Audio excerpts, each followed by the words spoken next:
because that's what I do to prepare for a video. When you're feeling depressed and you feel like you can get up anyways. Hey guys, my name's Sam and I am here to tell you today about emotions and the negative ones that we have and how it's okay to feel a negative emotion. There's a difference between feeling one and identifying in one. When you feel them, you have to feel them enough to address them so you know you even have something to let go of in the first place.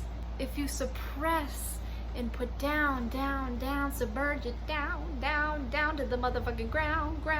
What song is that? Do you guys know what song it is? So the more you suppress, the more these emotions get stuffed into certain body parts that eventually grow into disease and grow into X, Y, and Z and whatever names we throw on it because we weren't courageous enough to first look at it in its face.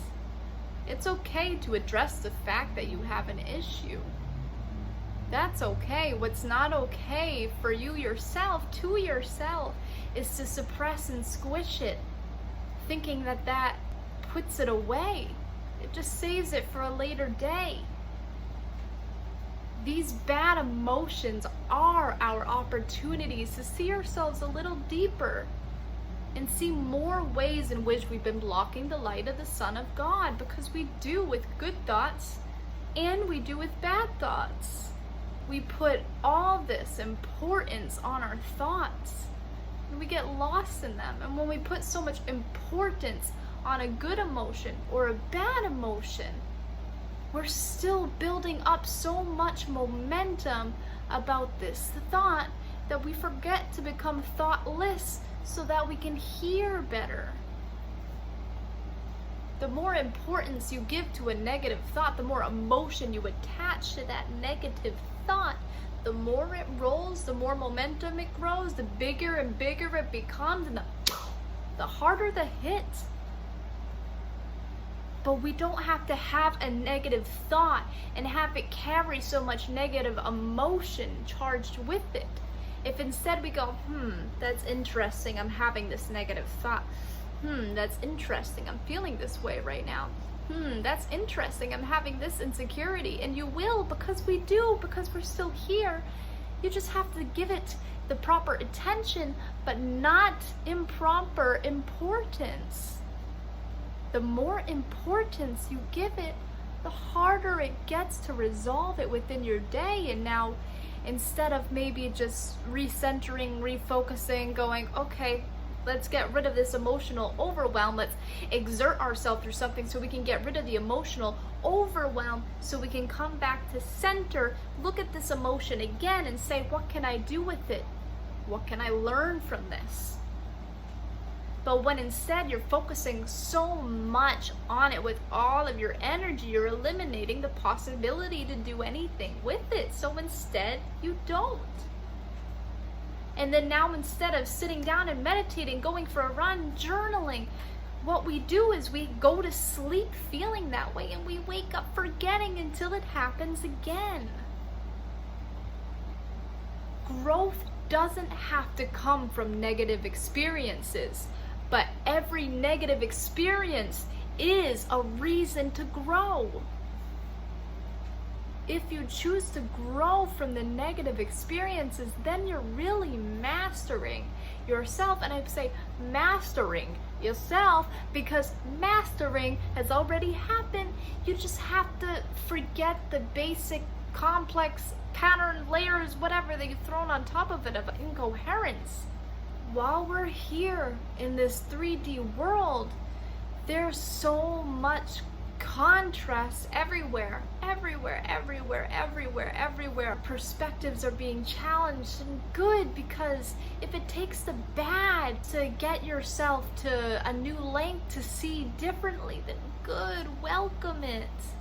Welcome the pain, not as yours to keep, hold on to, and identify in, but as yours to be the fucking cog in the wheel that gets you to free yourself. I don't even know if cog in the wheel is like a right fucking phrase for it, like it's in Joni Mitchell Woodstock song, cog in the wheel, or is it a wheel in the cog? I don't fucking know. But if you use the bad emotions as a vehicle to freedom, they can take you fucking far and you won't fear them as much. You won't fear the lion around the corner behind your shoulder because you're saying, if it comes, that's okay, I'll fucking handle it. And then the more you fucking handle it, the stronger and more empowered you feel, and the more ready you are for the next experience. It's gonna boop, boop, boop, boop, boop, drop you lower temporarily. Because you'll know you can fucking rise again. If you feel like you're depressed, if you feel like you're stuck, if you can't get out of bed, if you can't move, if you can't talk, if you can't speak, if you feel nauseous, get the fuck up. Because that is gonna show you you can get the fuck up. And then when you become vertical and you're on your 2 feet and you're moving around through this fucking world, you have so much more possibilities, to change your state of thinking and feeling just because you decided to go from here, defeated, to here, open, and ready for a different perspective. Just saying, okay, and getting up can change your entire fucking world. Because you're not a victim succumbing to your pain. You're somebody who just went through pain and is saying, I'll get the fuck up because I'm worth it.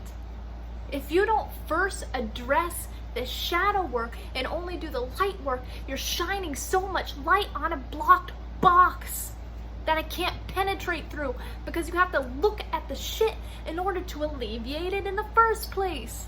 You don't have to go back to the root causes of why is it there? What did I do wrong? What trauma brought this forth? Why did I hold on to it? Just know that it's there now and that it can be eliminated now by choice. You don't have to keep reaffirming that identity through your past. You don't have to keep reaffirming that identity by your inaction.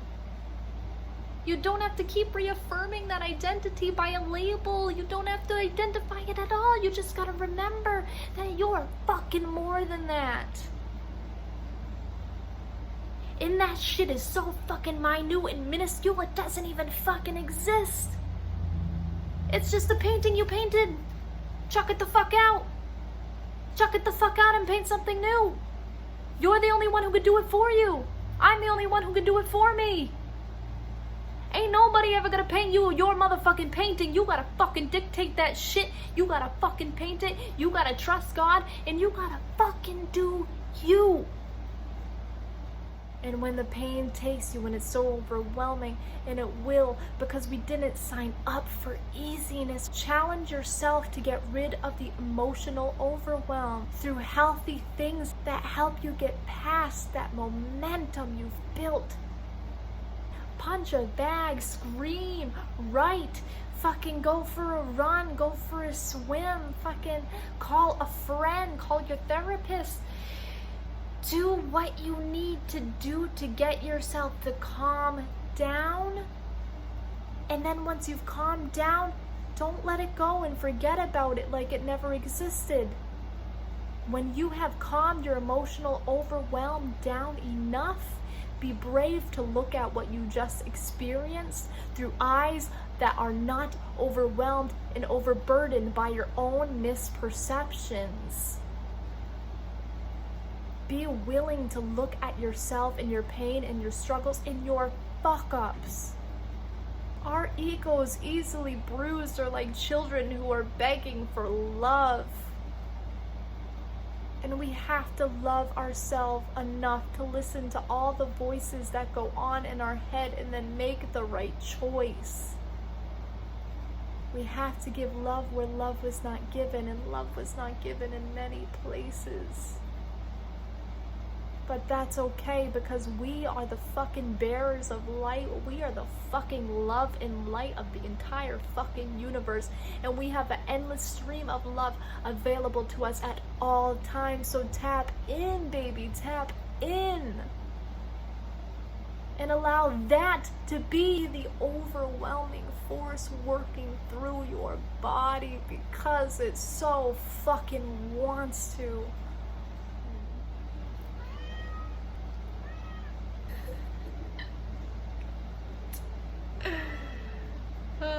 God, honey. Thank you guys for watching, and if you want to subscribe and hit the bell button, I will post more content like this to give y'all some reminders, because we all need some reminders sometimes, every Sunday at 9:30 a.m. and every Tuesday at 11 a.m. So if that interests you, feel free to hit that subscribe, and I will see you soon. Bye!